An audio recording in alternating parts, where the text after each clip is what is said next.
வறுவல். Okay okay. Chicken வறுவல், களி சிக்கன் வறுவல் சூப்பராக இருக்கும். அதனால எண்ணெய் ஊற்றி கடுகு கருவேப்பிலை உளுத்தம்பருப்பு கடலைப்பருப்பு போட்டு ஒரே ஒரு பச்சை மிளகா வாசத்துக்கு இஞ்சி பூண்டு இஞ்சி வெங்காயம் நல்லா வதங்கிடுச்சு. இப்போ இந்த நசுக்கி வச்சு இஞ்சி பூண்டு அதில் சேர்த்திக்கணும். சரிங்க, 1 2 குறைன்னு இடிச்சு இஞ்சி பூண்டு வாசம் நல்லா வருது. இந்த மாதிரி வாசம் வர டைம்ல தான் கறி போடணும். இது ஆல்ரெடி சிக்கன் கழுவி வச்சுக்கோங்க, அதனால போடணும். இது தேவையான அளவு கல் வச்சு சேர்த்துக்கலாம்.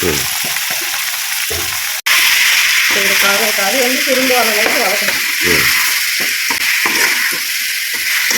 களி செஞ்சு இந்த மாதிரி வறுவல் பண்ணால் ரொம்ப டேஸ்டாக இருக்கும்.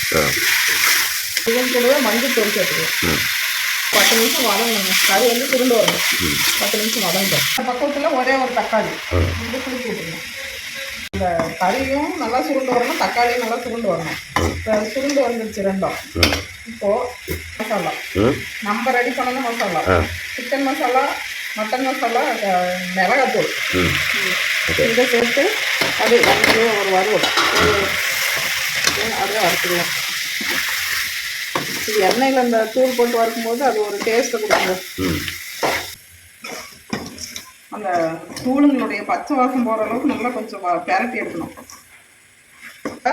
நம்ம முன்ன சேர்த்தன தூளுங்களோட பச்சை வாசம் போயிடுச்சு. இப்போ நம்ம அரைச்ச செலவு தூள் ஒரு 2 ஸ்பூன் சேர்த்துக்கலாம். இதுவும் அப்படியே போட்டு ஒரு பெரட்டு அவ்வளோதாங்க. இப்போ வந்து நம்ம தேவையான அளவு தண்ணி ஊற்றிக்கலாம்.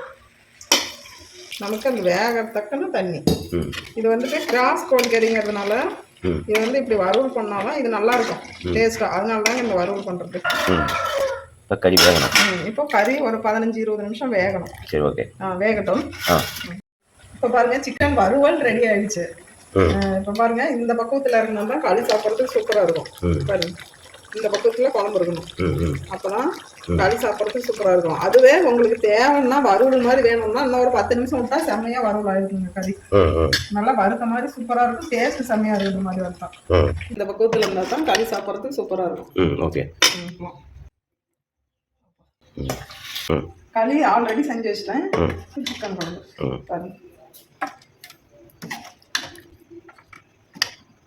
அவ்வளோதாங்க. பாருங்க, களி சிக்கன் குழம்பு. வாங்க எல்லாரும் சாப்பிடலாம்.